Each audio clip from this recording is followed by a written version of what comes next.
जी हाँ, अन्ना हजारे ने महाराष्ट्र के मुख्यमंत्री पृथ्वीराज चव्हाण को एक खत लिखा है। अन्ना हजारे ने खत में एक बार फिर अनशन करने की बात कही है। इतना ही नहीं, सरकार से अनुरोध किया है कि वो जल्द से जल्द जन लोकपाल बिल का ड्राफ्ट बनाए। दरअसल अन्ना हजारे सरकार के ढीले ढाले रुख से काफी नाराज नजर आ रहे हैं।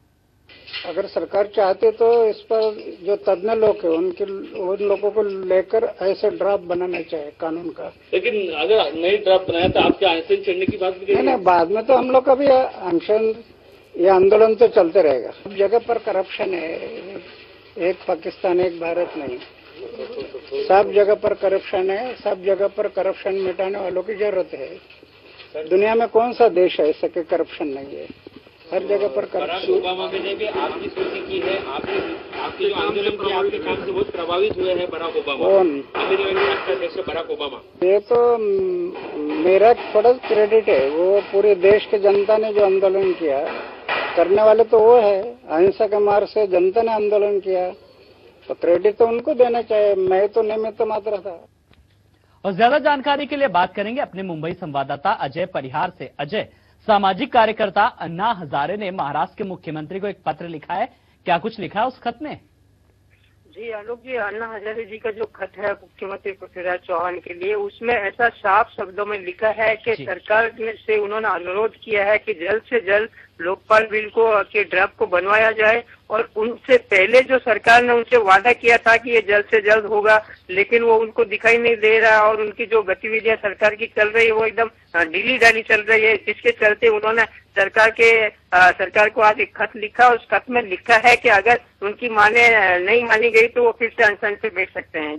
जी अजय, पृथ्वीराज चव्हाण ने इस खत को कितना सीरियसली लिया है या इसका कुछ जवाब दिया है? जी, अभी तक तो पृथ्वीराज जी की तरफ से कोई आधिकारिक बयान नहीं आया, लेकिन अन्ना हजारे जी के जो करीबी हैं उन्होंने ऐसा जरूर माना है कि इस खत को वो पार्टी के आला कमान तक पहुंचाएंगे और वहां से जो अपडेट आएगा उसके आधार पे उनकी बयानबाजी होगी और उनकी अगली रणनीति होगी। जी, कुल मिलाकर अब सरकार का किस तरीके का रुख लग रहा है?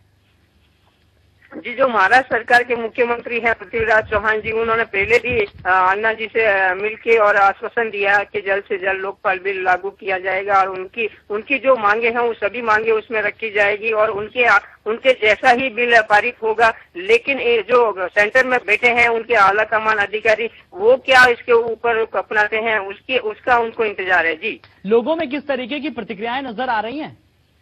जी, वो जो वहाँ पे स्थानिक लोग हैं वो तो अन्ना समर्थक मतलब सभी तरह से अच्छे समाचार मिल रहे हैं, लेकिन कुछ जो देश के अन्य हिस्सों में हैं जो अन्ना जी के मतलब आदेश का इंतजार करते हैं कि उनकी अगली रणनीति अगला कार्य क्या होगा, वो अभी चिंतित है कि सरकार ने जो उनको आश्वासन दिया वो जल्द से जल्द लोकपाल बिल लागू करेंगे और वो लोकपाल बिल अभी तक उनके ऊपर कुछ रणनीति सही तरीके से लागू नहीं हुई है और उनकी गतिविधियां भी कुछ सही तरीके से लागू नहीं हुए है, जिसकी वजह से वो नाराज चल रहे हैं। जी अजय, हालांकि आप इस वक्त मुंबई में हैं, लेकिन जो अन्ना के गांव रालेगण सिद्धि है वहां से कैसी खबरें आ रही, किस तरीके का माहौल, किस तरीके की लोगों में प्रतिक्रियाएं, क्या तैयारियां हैं, अगला कदम किस तरीके का होगा, क्या कुछ खबरें छन के आ पा रही हैं?